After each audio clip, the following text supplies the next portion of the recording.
Namaste, good evening. Hello there. This is Surya Thapaliya once again, and we are in the very first episode with our very important guest in the podcast show, the Surya Show. Today we have a very special guest. I would love to tell to my audience that there has been so many foreigners who have loved Nepal. We have been living here for so many years, and they have been doing all those beautiful things to this land, to the beautiful country, Nepal. They are in love with Nepal. They've fallen in love with Nepal. They have stayed their whole life in Nepal, doing all those nicest things they can do in their own capacities. So today we have a very special guest, a very known face, a very familiar face in the Nepalese tourism circuit. She is none other than Miss Rijal Choegyal, a name, a person who has loved this country, who has done so many projects in tourism. Everybody knows her who are in tourism sector itself in Nepal.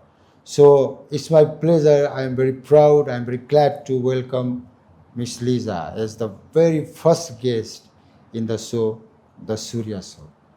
Welcome to the show, Lisa. Thank you very much, Surya. Namaste, and what an honor to be your first guest. Yes, it was absolute pleasure for me because I've been looking at different names, and when your name just popped in my head, when just struck my mind, then I thought you are the right person to have you in my show.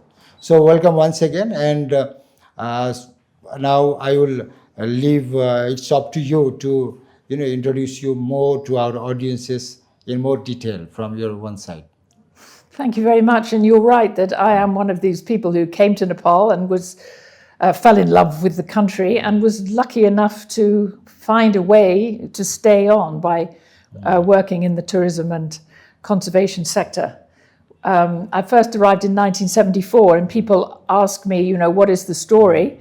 And I say, well, the short story is I came trekking and stayed. And how lucky am I that I was able to do that? So when you first came in to this beautiful land, obviously, and I think since then Nepal has been very famous for its beautiful landscape, the mountains, the hills, the rivers, the lakes, everything, and its people. I was in my early 20s. I'd been traveling around Southeast Asia. Came to Nepal, which was at those days the kind of terminus of the hippies. I always say I was a really unsuccessful hippie because I didn't think it was fun sitting around getting stoned, sitting in cafes. I wanted to get out and see the country.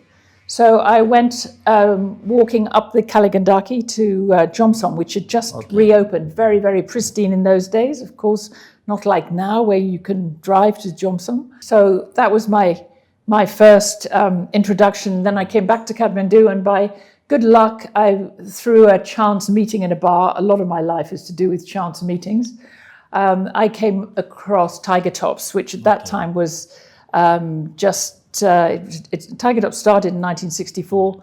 I'm talking about 1974. Jim Edwards had just taken it over with Chuck McDougall, and so I was really lucky to be able to find work with Tiger Tops, living in the jungle. Eventually took over the public relations and marketing for Tiger Tops, and later Mountain Travel, the pioneer trekking and mountaineering agency. That was the first commercial agency. So I think, when you talk about those 1960s and 1970s, I think now it's all becoming more nostalgic to you, to all those people who have been living here in Nepal for so many years. So tell us more about how all those, the lovely ideas and the inception of those ideas of having the Tiger Tops itself and having all those, beautiful amenities back in 1960. So what element played that, that ignition of starting those projects back in those days? So although it seems like, it was a long time ago and it seems a bit like nostalgia, and let's not forget Boris, who was the first to start a hotel in Kathmandu Valley. But, these guys had great foresight and vision. And so they still have relevance today in that they laid down the groundwork of the positioning of Nepal that we really still appreciate today.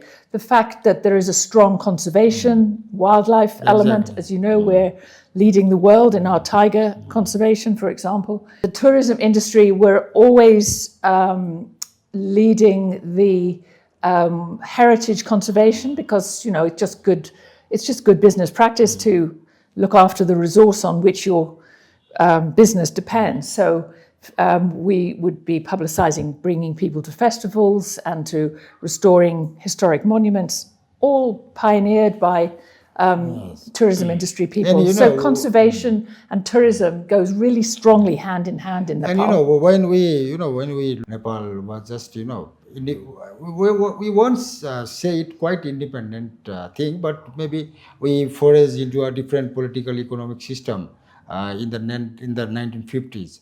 So in between those years, so from 1950 to 1970, 80s, Nepal did all those exceptional things like you mentioned, opening up such a high-end resorts. Yeah. Thinking about the conservation itself. We have the state has laid down all those foundation for the groundworks of the conservation. Yeah. And we started intertwining conservation to tourism in very those days. successfully. So way back. Yeah, and that's why we somehow believe, and we also it may not be a overstatement, but actually it's the very reality that Nepal has always find itself as a leading nation in the South Asia. Definitely, and Nepal was very clever in those days of using the resources that it had. So it worked very closely with UNESCO, for example, on the World Heritage Sites, worked setting up the national parks, which account for so much visitation today.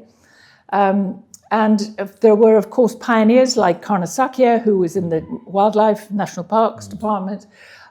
People like Dwarika Das Shrestha, Dwarika's Hotel, was already collecting the beautiful wood carvings, which are still so celebrated, and one of the best heritage hotels in South Asia. So a lot of what we're doing today goes back to those days, and that's why I think it's quite interesting to reflect on it, and of course to update it to the very different, changing situation that we're in today. Do you still have a very vivid memory of those days when you first came to Nepal, and when you decided, or maybe the fate had its own choices that you stayed here since coming to Nepal in those days? So how did you see Nepal at that time, like in the 1970s, 80s, when everything was so exotic, so pure so pristine. Kathmandu Valley had very few metalled roads,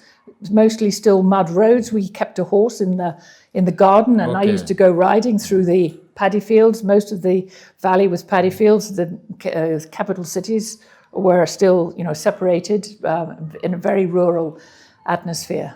Kathmandu has changed a lot since then. Yeah, Kathmandu has very much evolved, but I always say the magic is still here. Magic is still there, we believe that. Magic is still here, and of course it's all to do with the people and how the sites are interpreted, and the very high quality of sort of hospitality that comes as second nature, especially to the mountain people of Nepal. And of course we do have these fantastic icons. We have Mount Everest, we have the birthplace of Buddha, Lumbini, we have the tiger, and I think we've been really clever at using those to bring the sorts of tourists which Nepal wants. The sort of spiritual, religious tourism, wellness tourism, wildlife tourism. I mean, you can say about the Himalaya is, every breath is a prayer. Just the whole idea of walking in the mountains, the abode of the gods, mountaineering, it's all wellness.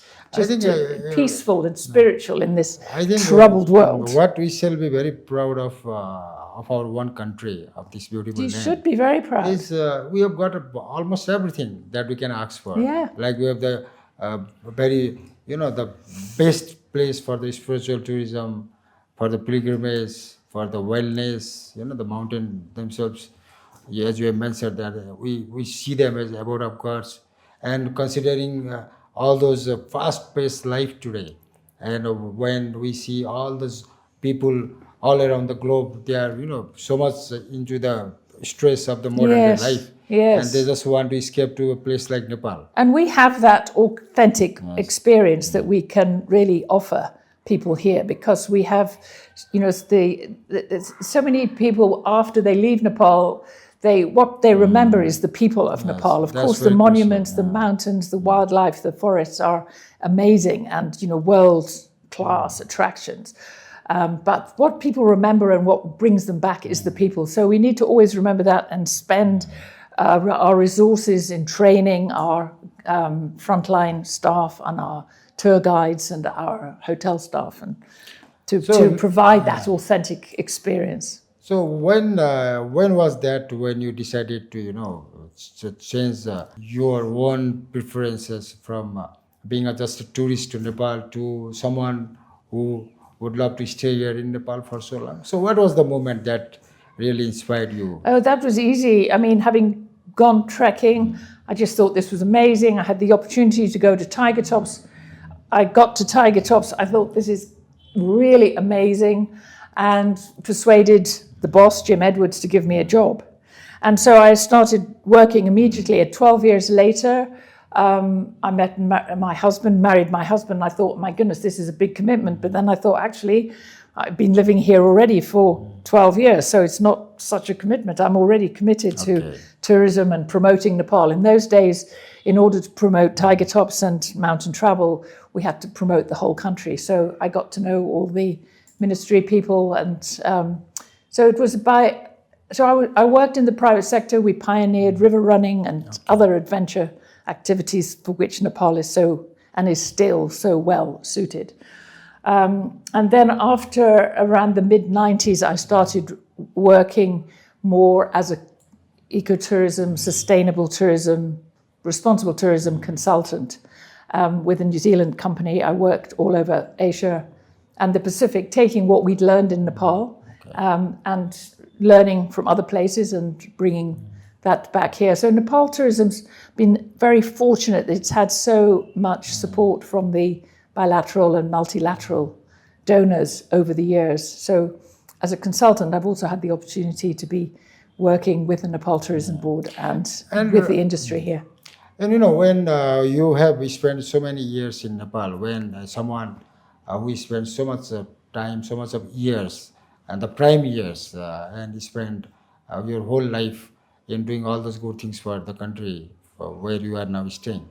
So, if you look back to those years, I would again love to take you back to those decades of, let's move to the 90s, from the 1980 to 1990s. And there was the time when everything started falling under a structure.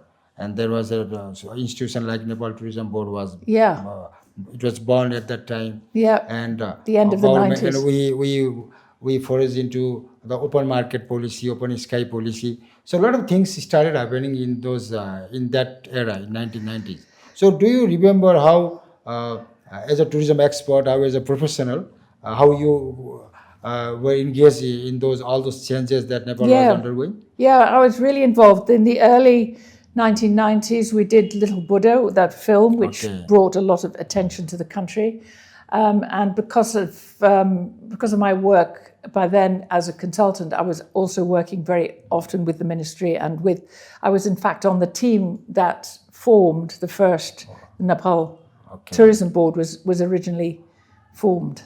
There was now still we remember how the government, themselves were trying to, start a very critical institution. And yes. I think what actually probably the government started to liberalise after with GB Koirala as the Prime Minister. Yeah. That's when we that's when things first started to liberalise. But I think probably what had even more impact on tourism was the insurgency.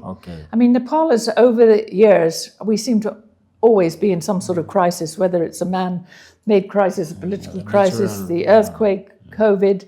Nepal is very, very resilient, and the people have been very, very resilient. But tourism has had to adapt to that. But before the insurgency, so before the mid-90s, Nepal was a very fashionable, high-end destination. Because it was so hard to get here, people had to spend a lot of money. when they got here, tiger tops was not cheap. Mountain travel and that high-end trekking, fully escorted trekking was not cheap. So and in those days also there was a kind of fashionableness. So we had so many movie stars and politicians and famous people visiting Nepal, which gave it a kind of a luster which helped in its international positioning. I think the insurgency kind of dampened that down. And then since the insurgency, we have really been sort of struggling to bring back those high value tourists. And it's in recent years, and we're very optimistic under this new government, that we can be attracting value, not volume, as we say, to have the high value tourists that are contributing to what Nepal needs. This is something that the people who are engaged and involved in the tourism industry or the fraternity or the sector itself, there has been this very long-standing this general idea about or the perception, I would say, that Nepal has, as you have also mentioned, that we are still now some kind of in the struggling phase to bring the high-end tourists back to Nepal. And you have particularly mentioned a very particular era when it all started to go to the downslide. But if you look at the expansion of the horizon of the tourism industry itself, even after the insurgency, I think there were many sectors coming up with more people engaged. The industry was expanding, and we now I think. It was after 2010, the decade of 2010, or during the period between 2010 to 20. I think Nepal's tourism industry was expanded. Whether it's for the good or bad, that is only the time will tell that. But I think at that time, all those different varieties of stakeholders got engaged in Nepal. I think our trekking areas got expanded. Many people started investing in the business.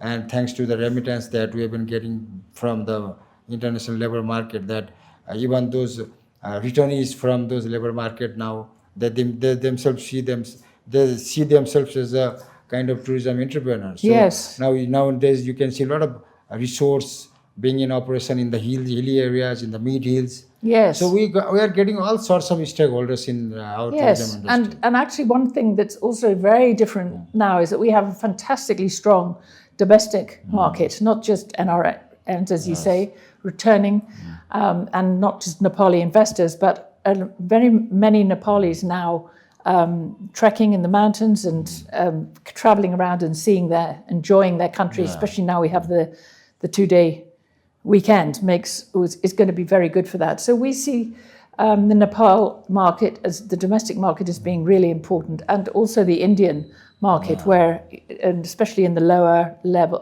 Tarai and Middle Hill, especially in the Far East and the Far West, already there's very strong flows of Indian tourists. But if we want foreign tourists, if we want high-end tourists, and they are coming for sure, we probably need to be a bit more friendly towards foreign investment and to make sure that we have quality products, not just the Western foreigners, but to attract the high-end Chinese and East Asian and Southeast Asian and South Asian markets. So, of course, we're moving in that direction. I mentioned already Dwarika is one of the best hotels. But we've also got Chintamani opening in Mustang and Jomsom. And as you know, I'm one of the owners of Tiger Mountain Pokhara Lodge, which is just outside Pokhara on the ridge overlooking the Annapurnas. Happy House in Faflu.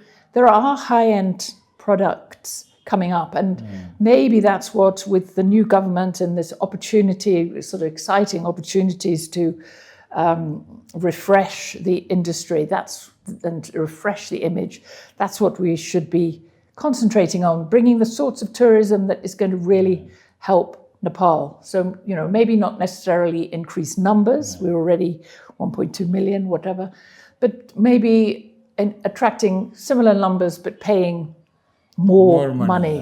That's the issue. Staying longer and spending more money. That's what because we have these fantastic attractions. Exactly. Why aren't we able to? Why do we have to sell them so cheap when they're just so amazingly precious. So I think there will always be a this debate about the quality versus quantity. Yeah, Because and we need the spectrum. Like I said, when I first arrived, we had the hippies, and they spent as little as possible, and then we also had the Robert Redfords and Hillary Clintons and people who were the high end, and everything in between, and that's what we've sort of lost, is the high end. So we need to get that full spectrum back. You're absolutely right that the budget end are also super important. Just we need to be giving value for money and good quality at whatever level. And at the same time, since we see tourism as as an interest for all those global citizens, and we have all kind of global citizens, and any country has to be very absolutely on the right path, on the right track about being friendly and open to all kind of tourists. So that's why this is. However, this debate has been going a long time on the parallel side, but at the same time, Nepal has seen some of the very structural impediments, like the obstacles that has not really kept Nepal on that very radar of the high-end destinations. I think there are some structural issues that we have to look into. Probably the accessibility can be one of those impediments. Yes, improving making the airport a bit more user friendly and welcoming. But you at the Nepal Tourism Board, you're very well aware of this with your mandate to look after marketing and product development, also spreading the product throughout the country. Kathmandu, Pokhara, Chitwan, that's the same kind of golden circuit that was when I first arrived. Yeah. And Lisa, what you think, like the post 2020 COVID time, since all the destinations they say that they're fully recovered, and we still have this very interesting presentation of the arrival data, that we are still comparing the data to the pre-COVID time.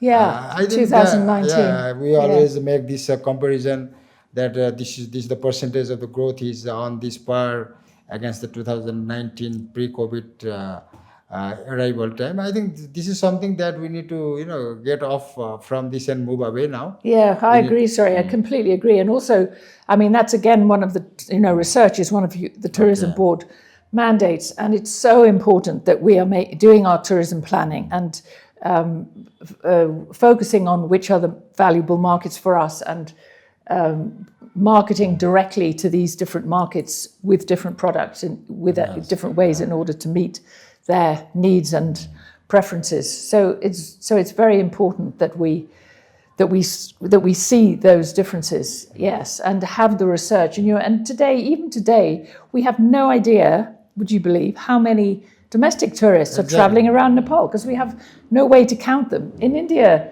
they count them. In India, so it can be done. So that's one of the things I would strongly recommend, is that we start quantifying our domestic tourists so that we can make things easier for them. And I mean, without domestic tourism, we would never have survived COVID, right? Or even the earthquake period, or all these difficult times that we've gone through, the insurgency way back in the insurgency. So we will always have a very contrasting ideas and the notion from our own tourism fraternity, the industry per se, because everybody is talking about that. We have discussed a bit earlier in the show that everybody is talking about the third country tourists, the foreigners. But somewhere down the line, we must understand that it is basically the crucial thing.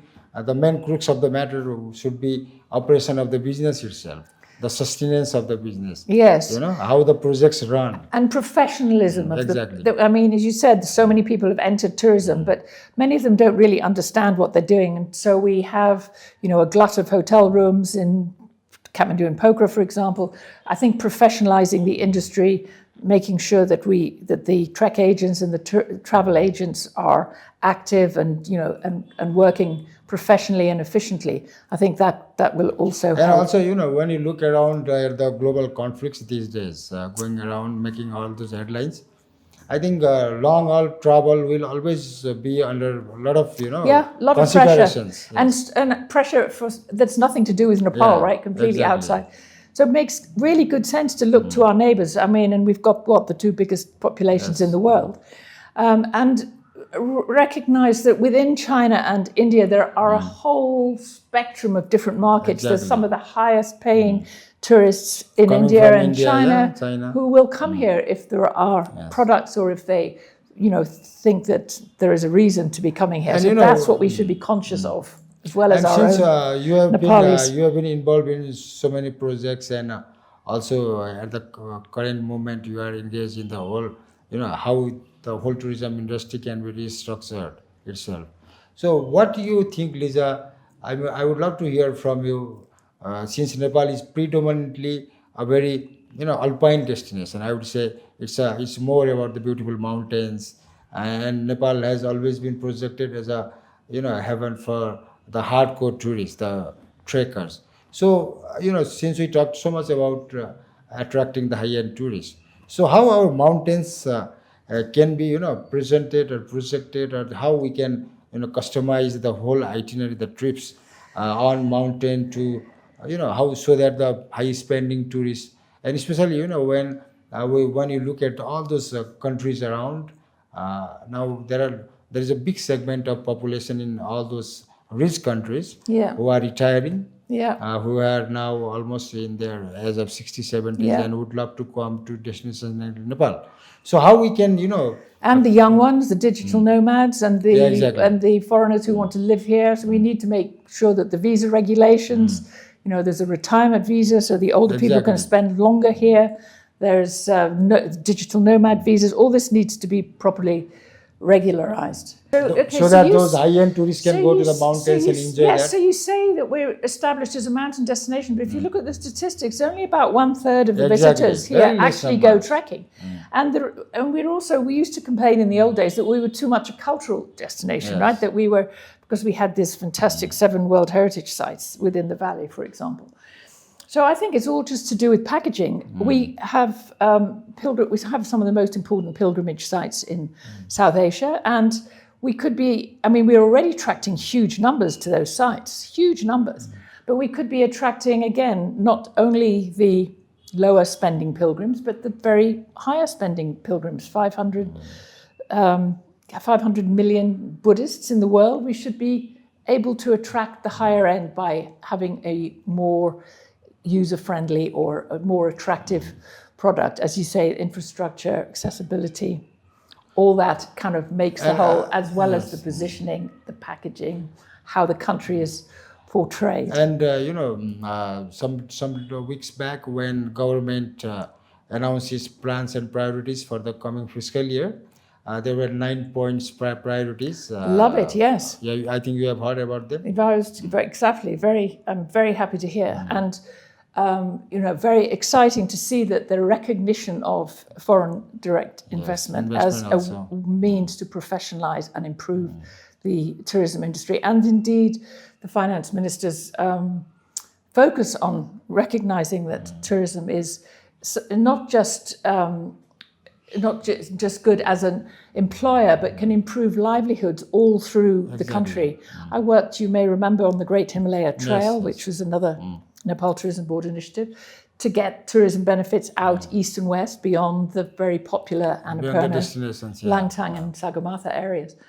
And so tourism, I mean, it has always been recognized as a way to improve livelihoods. And with our issues of dwindling rural populations, there's also a rationale for bringing people home and encouraging so many Nepalis to stay and work here, so increasing employment and increasing national objectives such as pride in the country, which is what is already beginning to happen. When you have a very careful deliberation of those priorities laid out by the government itself, you can see few very new approaches to the tourism in the coming years. Like we have been talking about the wellness tourism, the spiritual destinations, the land of divine gods.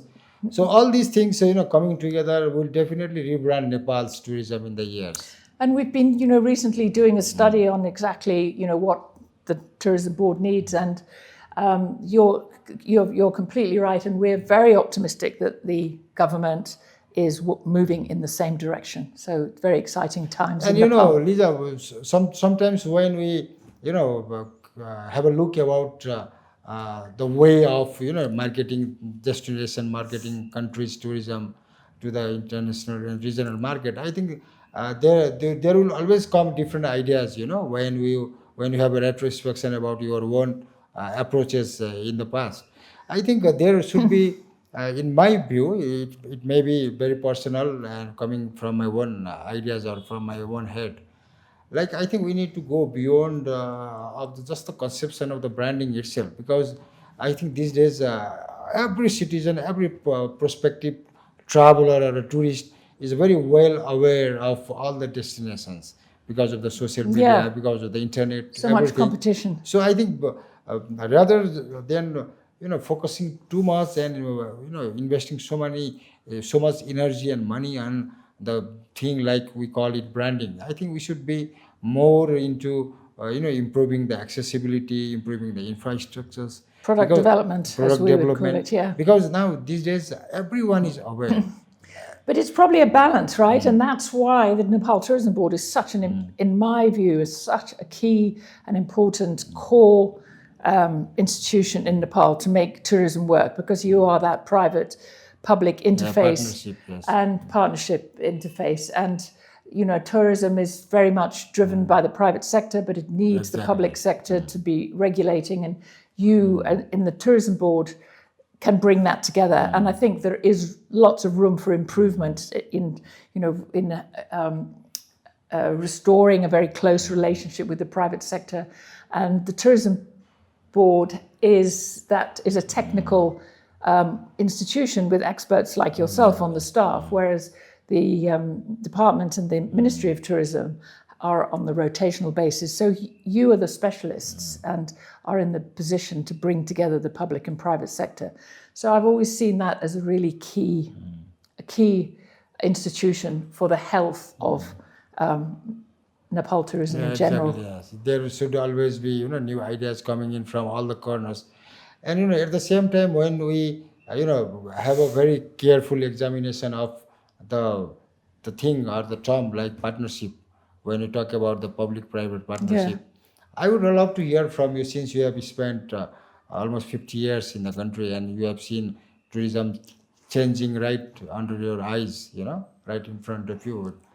How that partnership can now, remold or refashion or redesign itself, because I think there has been a lot of contrasting ideas and views about the partnership approach itself. Yeah. And there has been a lot of talk about the restructuring of the institution and the partnership ideas approach also. So what is your particular experience about the past of the partnership of both the sectors, public and private? So I think that it's probably true to say that the private influence within NTB is not as strong as it could and should be. And there were certainly times in the past when the tourism board had very close relationship with the private sector, because of course the private sector is the one that drives tourism, is Exactly. the front line, has the understanding of the markets, and has understanding of what people, the tourists need and what the country needs.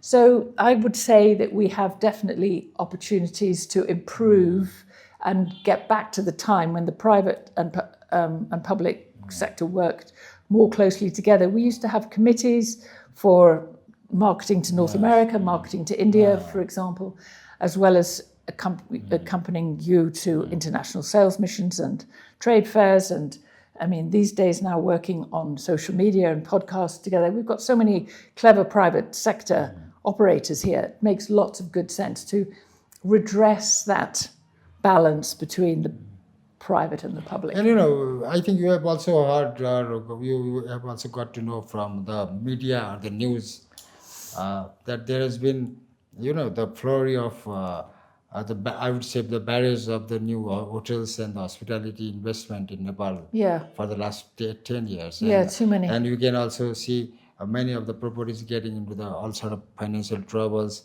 and very struggling to operate at the full, full speed or whatever we call it. But now the hospitality industry might be struggling financially, or the repayment of the loans, the sustainability. Yes, but especially hotels you're talking about. Yeah, but again, that's ministry, isn't it? It's up to the ministry to regulate. But we do believe, and looking at other destinations, we do believe that Nepal would benefit from a stronger regulation and stronger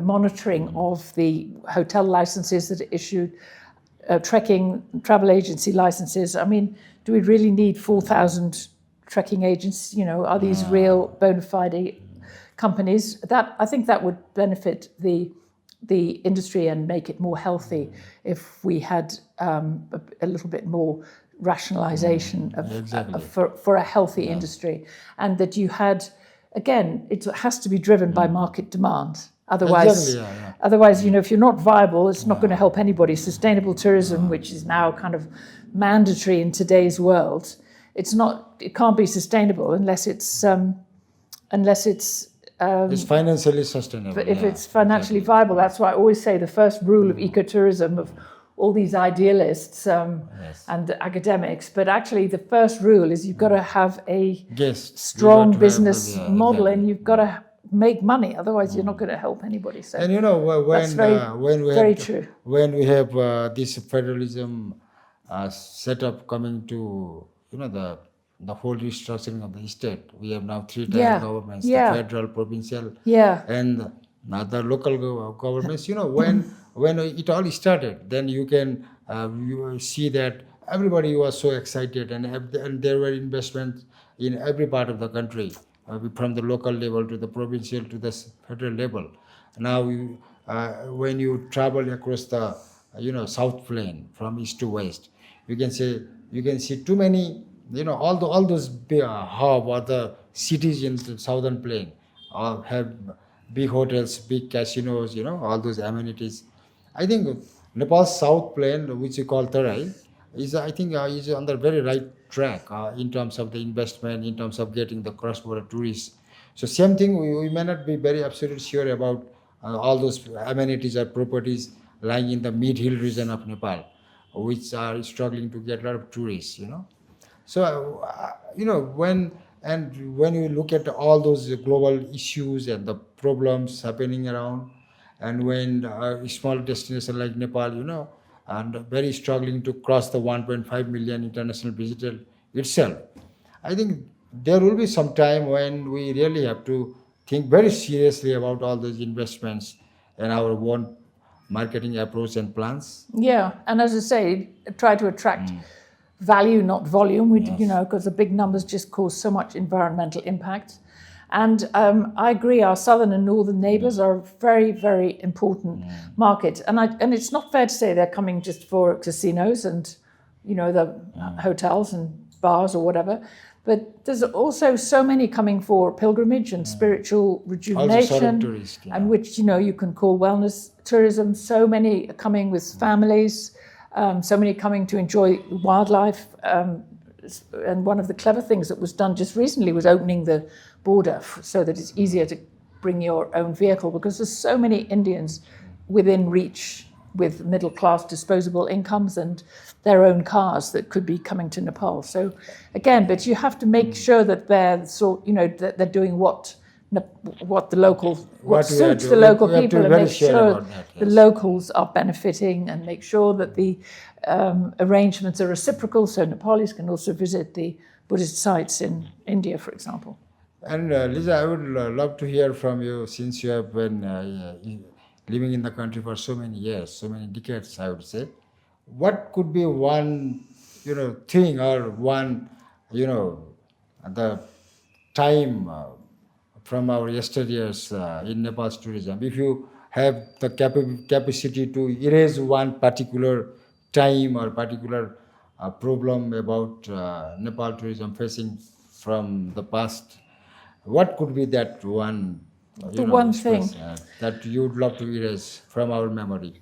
I think it's really important that we value the amazing attractions that we have to offer here.